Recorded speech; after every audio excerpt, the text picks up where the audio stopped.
Hi, I'm Calvin Morris from Elite Care Services, and this is Elite Care Conversations. Thank you for taking the time to show an interest in the interview processes for Elite Care Services and what we are trying to achieve. That is quite simple. All that we're trying to do is to make sure that the awareness and the stigma around the bad part of care, as it is seen via the media, is squashed, and that we can deliver good quality content, good interviews and great information from the people who work on the front line of the care industry in the care homes and nursing homes. I hope that you enjoy this podcast. Welcome back to Elite Care Conversations. I have a very special guest with me today, Matthew Moore, who works with a company that work directly with the major care shows in the UK. I started personally talking with Matthew a few weeks ago about our involvement of our company with the care show in the future. And I quite quickly realised the opportunity from a business perspective, but also the purpose of what the care show is. And I wanted to get him on as a guest and talk to him. So first of all, Matthew, thank you very much for agreeing to come on. How are you today? Are you okay? Yeah, perfect. Thank you for letting me join in. It's very well, thank you. How are you? Yeah, very good. Yeah.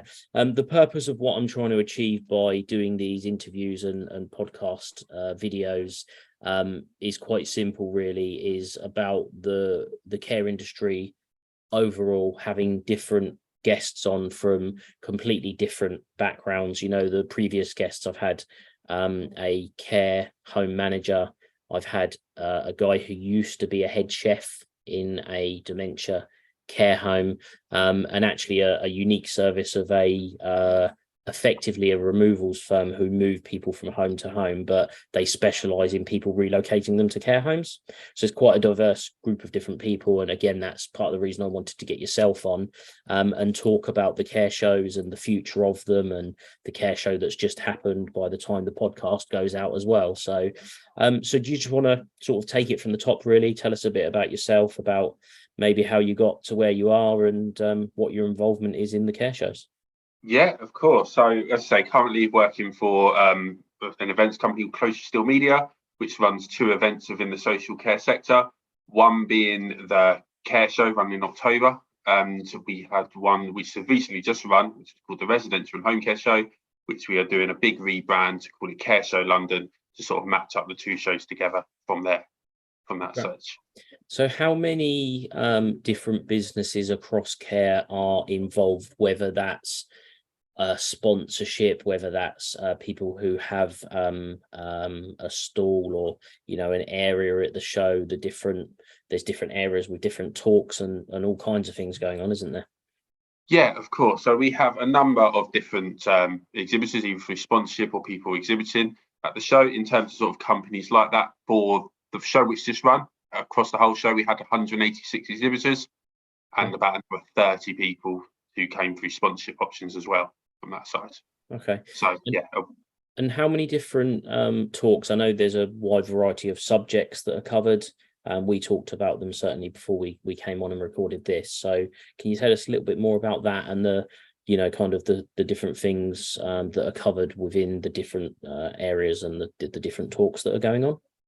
Yeah, of course. So we'll have dedicated theatres within the shows as well. So we'll have a keynote theatre which will discuss sort of the key topics, being whatever it is within the sector at this moment in time. So I say the big one is recruitment at this moment in time, especially with immigration. Recruitment is a key sector that people like to discuss. Yeah. And then we'll have dedicated theatres throughout the whole show as well, which will be either technology, so especially with the care homes going digital by 2024, which is a good subject to sort of touch on, and then people in business to ensure you maintain retention and make sure you get the best out of your staff, to home care, which is all the domiciliary care services within the United Kingdom as well. So it's anywhere really what we can promote best practice, or best practice really, and help increase the well-being of residents within. So could we just touch on what you just said there about going digital by 2024? Can you just explain that a little bit more, because I think that's really important. Yeah, of course. So it was a push by the government where they wanted 80% of all care homes throughout the United Kingdom to be more digital focused within the United Kingdom. So it's sort of a big push where companies have started to go from there. especially you see it big when I first started working within this industry. Before I was in events, I worked in the publishing, was on a magazine in this sector, and it was very surprising to see how many people were still using paper-based systems during that time in 2019. Yeah. Admittedly, since the pandemic, it has sort of increased the use of digital software from there, and say it's just sort of developing and building as a sector and maturing to some sort of technology based. Yeah, of course. Yeah. So, I think we're all fully aware that I was talking to a care home manager about, having iPads or similar to do the care plans and record, the different things that you need to record as a care worker or manager, nurse, etc. in a care home. And there's certainly been an explosion of like softwares available and programs, and where that's all heading and is fully in all of our lives is subscription based. Everything has a subscription. You can get apps on your phone now where you pay fees. Originally when apps come out, everything was free. And that's the way that sort of softwares and then in turn there's companies selling hardwares that go with that, so they sell the iPads or the similar as well. And I guess a large part of the advancement, because that's the purpose of the shows, right, regardless of the sector, but in this case the care show, is the advancement of those technologies and how they're going to be used in the future as well. Yeah, of course. You say it's always looking ahead for the sector and making sure we can find the best ways of how care is going to move forward to increase the well-being for residents for some extent. So yeah, any advancements, either it's technology, you're definitely seeing a lot more VR companies coming out a lot more Yes. as well. So either offering their training through VR systems, or even showing design of new care homes where they build a care home, you can walk to the care home before it's built as well. That's so seeing amazing. how technology can go hand in hand with each other just to make the sector better as well, and great as it already is. Yeah, one of the key things for us with what we do is about the level of training that we give to our staff. And I've heard about the dementia training virtual reality VR headset, and then there's kind of props that go in your hand and in your shoe and things to give you the sensations that somebody with dementia or advanced dementia are having. And I think that's incredible and really interesting and also exciting, because to be able to train people in that way and put you in the perspective of the resident or the service user, we've never been able to do that before. You can offer training regardless of the care setting. There's a level of training to all staff, and to be able to offer them training is great, but until they actually get onto the job as such, that's where you learn, right? It's the same as driving a car. You learn to drive a car, but you really learn to drive when you're driving, through your years of experience. And it's the same thing. And I think it's incredible that we can, or that people are bringing that technology into the care sector in terms of the training aspect, because that's, crucial to train people better, in some cases faster, but give them more experience. I think that's, I just think it's really good. I think it's really, really good. Yeah, it's amazing. So especially at other exhibitions which I've gone to, you see there's a company that comes with sort of a lorry as such, and you go into this room, you put things in your shoes, you have the gloves, and you're sort of supposed to experience what it is if you had dementia, how it would feel. And it's great from either a manager or either sort of a carer as well, from that to understand how the residents are feeling, so you have a better sort of scope and the empathy towards that. And and sort of building to the software, I've used a couple of software, especially during the trade shows where they preview them. There was one where I used where they did a scenario. So you're relatively the carer in the situation, and someone with dementia came in, was looking for something, and you had to pick the best scenario, which would go forward out that three options. So it was absolutely amazing sort of seeing that come together to some extent and experience it firsthand. Oh, that's really that is incredible. I think that's so important for the industry to advance and improve as well.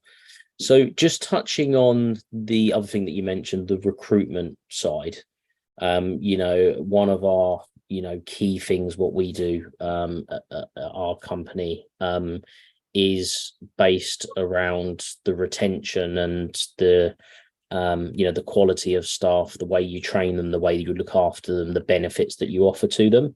So, from your opinion, is that one of the other big drivers in care at the moment? Is there an overall feeling that recruitment's harder? How do you feel like the impact from Brexit has affected the industry? You also mentioned very lightly, which is a really big thing that's happening at the moment, is the way that sponsorship has changed as well.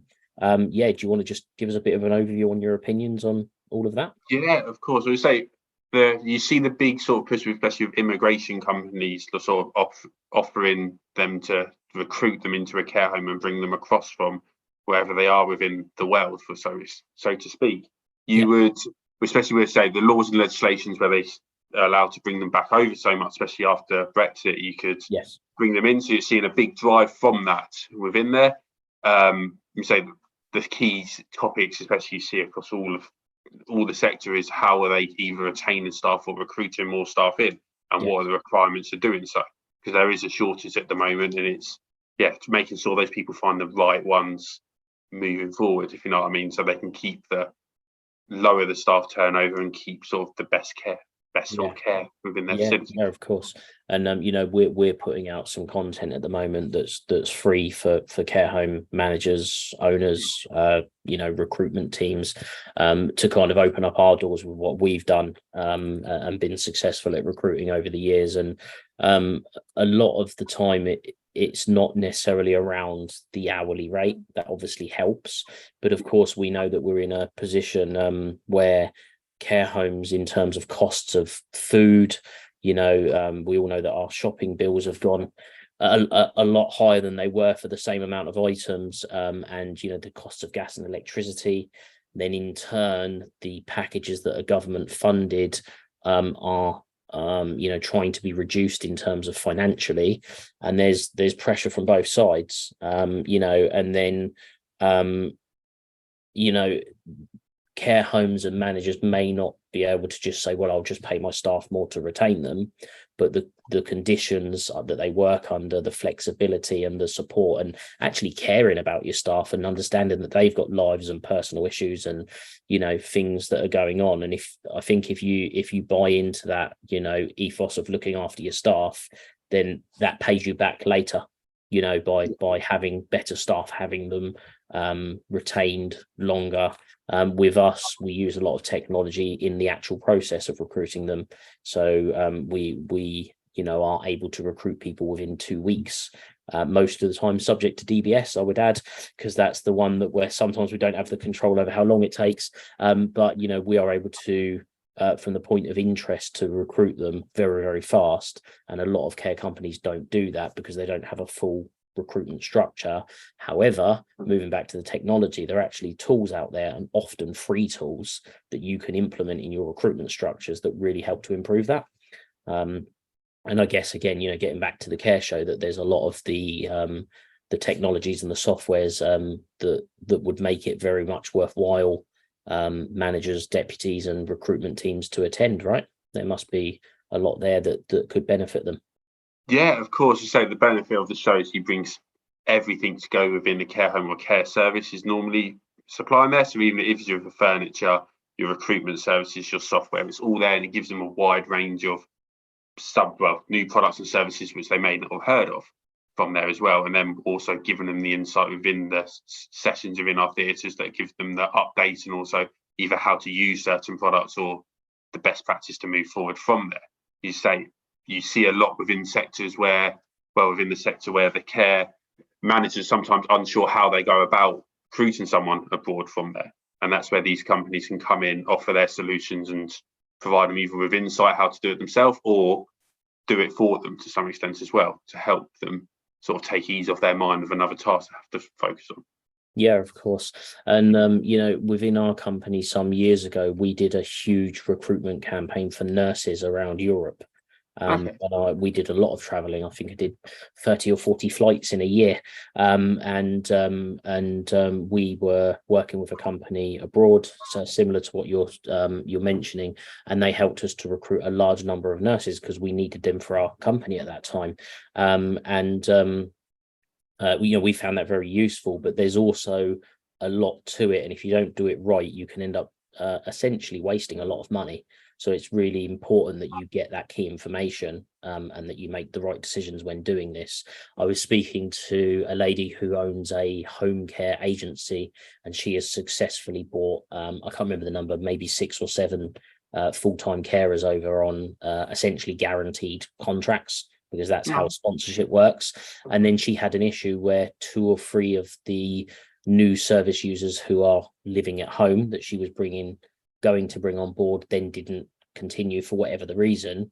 And then she ended up with about 300 hours of paid hours a month that she has to guarantee that she doesn't have work for them. So she now has some people sat around being paid, essentially. So that can be very dangerous for a business. But if, potentially that person had attended the care show first, she may have been able to do it a bit more efficiently and avoided that issue that she essentially created for herself, unwillingly created for herself. So when people attend the care show, do they need to pay to get in, or? No, so it's free to attend the care show for sort of all social care workers within that. So you can register via the website on there. You can register for the website, and free to attend for all sort of social care workers within that side. Great. Okay. All right. So obviously under this video there'll be a link to the next care show. So that's in October, isn't it? Yeah, the 11th and 12th of October at NEC Birmingham. Okay. All right. And is that NEC show bigger than the XL show? Because we talked about the amount of different areas and things. Is it the same, bigger, smaller? Especially with the XL show and the Birmingham show, they were different within their own right. So especially the show which just run, it was 3 shows into one. So we had the residential and home care show, the digital healthcare show, sort of running along side by side with each other. Okay. Which we're wanting to build on the brand of the care show. As you say, it's been around for over 20 years, and it's got a name for itself. So we want to focus on building on that and bringing it into London and having that as its own standalone show. Okay, as well. That's great. And how many days are the shows over? So the one in London that will happen next year, so 2024, and then the one this year, October 2023 in Birmingham. How many days is the show over in total on each one? So they both run over 2 days. So the one in Birmingham coming up on the 11th, 12th of October, and the one in XL for 2024 is on the 24th and 25th of April. And if somebody was only able to attend one day of the show, do you think that they can get around the whole show? Because it's quite big, isn't it?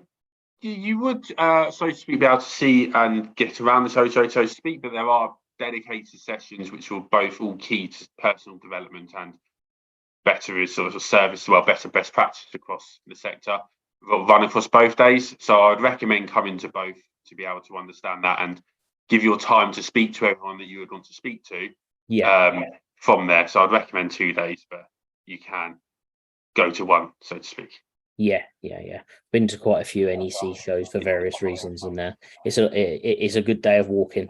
Definitely getting your 20 minutes exercise in on that day. So to say, some days I think I've counted it on my phone and I've done 20,000 steps quite easily. That's a good amount of steps in a day.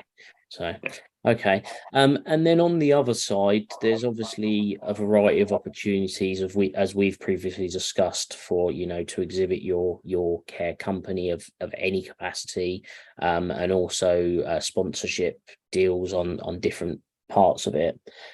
So if somebody was interested in any of that, what's the best way to contact yourself? Yes, so it's either go onto the websites and you can sort of register your interest through there, or either come find me on LinkedIn under Matthew Moore, and you'll be able to find me and drop me a message and be more than happy to help from there. Right. Okay. All right. Well, that's great. Well, look, I really appreciate you coming on and speaking with me. The purpose of what I'm trying to do is just spread the awareness of every aspect of care. And I think that what we've talked about this advancement in training, this advancement of technology, the opportunity to promote your care business, regardless of what it is, within the care shows, is a great opportunity. And it's certainly something at Elite Care that we'll be doing in the future. as well. And yeah, no, I think it's great what you guys are doing. And yeah, just from the care industry, thank you for everything that you're doing. And I'm sure that it will continue to grow and expand over the coming years. Yeah, perfect. Thank you very much. Yeah, so look forward to seeing you at the show in October. So Yeah, no, thanks very much. Thank you very much for taking the time to watch this interview on Elite Care Conversations. I'd just like to say the only way that we're going to be able to make a difference and reach a wide audience is if people like, comment, and share this video. Please feel free to do that. It very much helps the cause of the reason that I've decided to do this. Also, if you enjoyed what we're doing, could you please give us a 5-star review either on Google or on Spotify or on YouTube or whichever platform it is that you are watching this on. If you are watching it on YouTube, please do subscribe for future notifications about the different videos that we're going to be uploading. And thank you very much. I'll see you on the next one.